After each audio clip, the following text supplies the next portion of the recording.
গতি নাই এই নাম করতে করতে মহাপ্রভু আমার চলেছে সন্ন্যাসের পথে। সন্ন্যাসের পথে নেমে সকল ভক্তদের ডেকে ডেকে বলছে,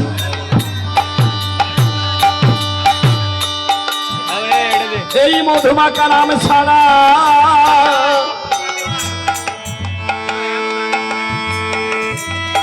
এই মধুমাকা নাম ছাড়া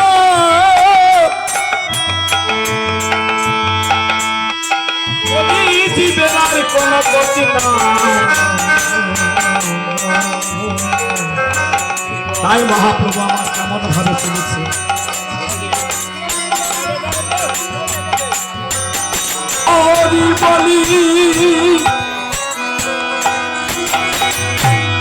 মাথায় গয়ে পথের ধুলি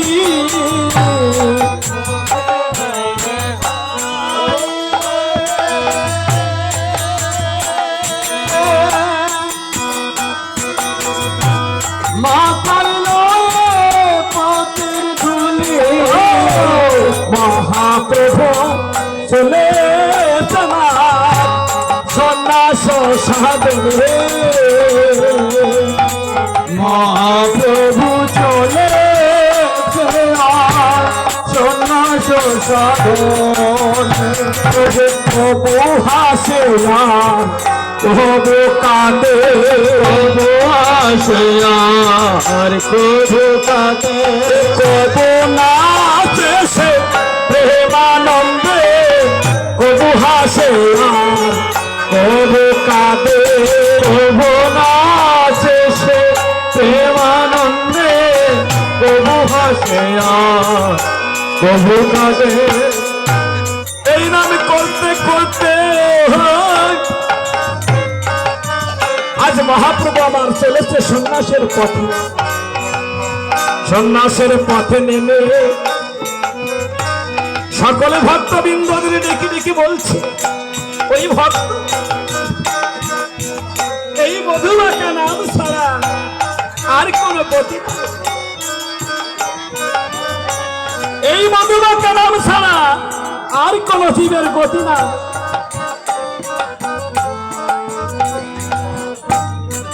এমন সময় প্রভু আমার গোবিন্দ ঘোষকে ডেকে বলছে, ও গোবিন্দ ঘোষ, বলো তো এই সন্ন্যাস শব্দের অর্থ কি? বলছে, প্রভু গো, ও প্রভু গো, এই সন্ন্যাস শব্দের অর্থ হলো ত্যাগ। বলছে, ঠিক বলেছে গোবিন্দ, এই সন্ন্যাসের পথে নেমে আজ আমরা সব ত্যাগ করেছি। তাই প্রভু আমার বলছে, এ সংসার ছলনা ছলনা মাই,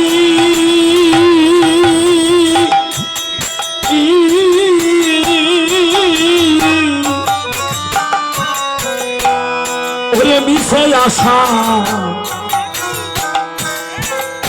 যাওয়া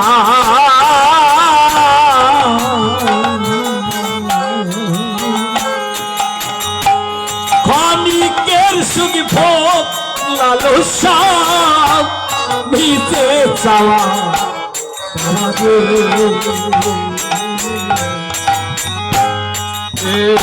সংসার ছলনাম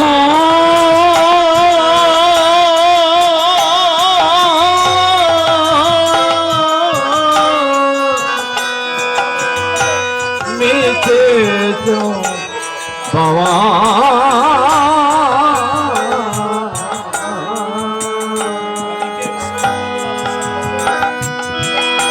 ক্ষণিকের শোক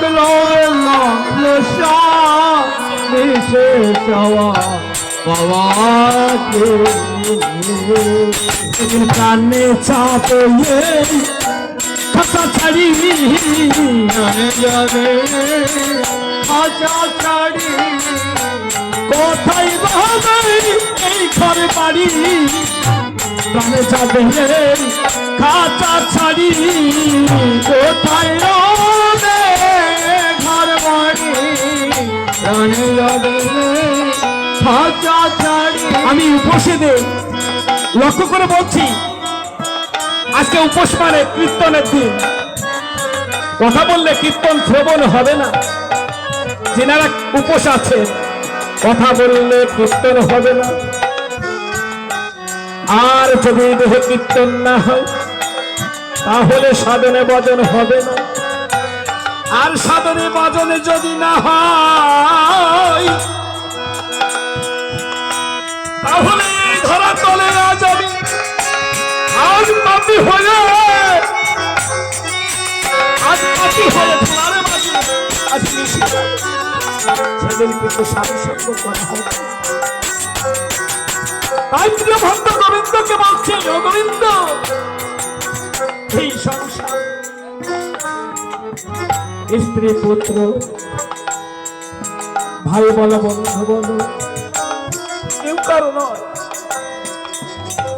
ও গোবিন্দ, চলো আজ এই মধুমাখা নাম আজ বিলিয়ে বেড়ায়। তাই বলছে হরে কৃষ্ণ হরে কৃষ্ণ কৃষ্ণ কৃষ্ণ হরে হরে হরে রাম হরে রাম রাম রাম হরে হরে হরে কৃষ্ণ হরে কৃষ্ণ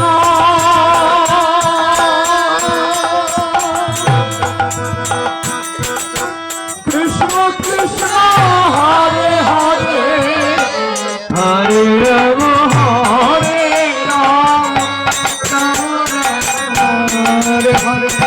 এই নাম করতে করতে মহাপ্রভু ক্লান্ত হয়ে যান। প্রিয় ভক্ত গোবিন্দ আমার কি বলে, আর দেহের অঞ্চল তারা পেতে দেয়। আমার মহাপ্রভু বিশ্রাম করে, এখন জল তৃষ্ণা পায়, ভূমণ্ডল ভরে জলের দেয়। আমার মহাপ্রভু পান করে, যখন ক্ষুধা পায় ওই বৃক্ষ থেকে ফল পেড়ে দেয়। মহাপ্রভু আহার করে। এমন সময় আগে ভক্ত যখন এই মধুমাখা নাম করতে করতে মহাপ্রভু চলেছে, আমার মতো একজন অধম প্রভুর সম্মুখে সে বলছে, প্রভু গো, ও প্রভু, আমার বাড়ি নাম কীর্তনের আয়োজন করেছি, ভক্ত সঙ্গে আয়োজন করেছি, প্রভু গো, ও প্রভু, চলো আমার বাড়ি নাম কীর্তন করবে, প্রসাদ খাবে। উক্ত ভক্তের বাড়িতে আজ নাম কীর্তন সমাপ্ত করি। আর প্রিয় ভক্ত গোবিন্দকে বলছে, গোবিন্দ, ও গোবিন্দ, তুমি আমার মুখ সুন্দর জন্য আমাকে একটি হরিত কি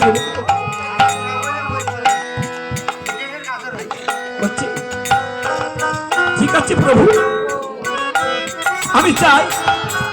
এই বলে গোবিন্দ ঘোষ কি করেছে, এত বলি গোবিন্দ ঘোষ বাহির হইল, এত বলি গোবিন্দ ঘোষ বাহির হইল, কি কষ্ট রাজ জঙ্গলে সে প্রবেশ করিল, এক জঙ্গলে প্রবেশ করিল।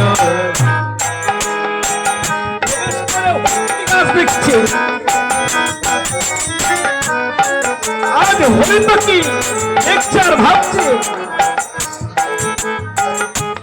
এই তো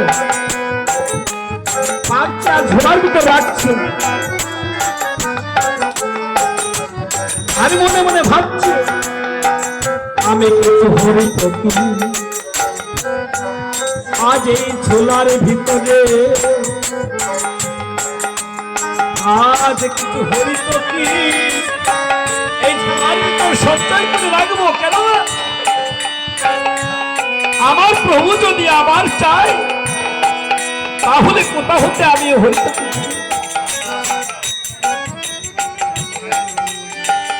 আর একদিন আর গুপ্ত ভক্তের বাড়িতে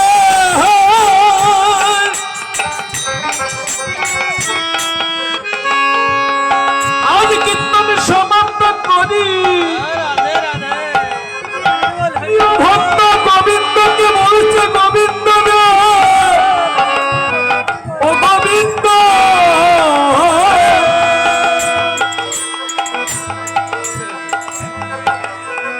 তুমি আমার মুক্তির জন্য আমাকে একটু হরিত দিও। সেদিন গোবিন্দ ঘোষ বলছে এই তো তখন গোবিন্দ ঘোষ কি করেছে ঝোলার ভিতর থেকে বের করে দিয়ে বলছে এলাও হরিত হতে গোবিন্দ। সেই দিন চাইবা মাত্র তুমি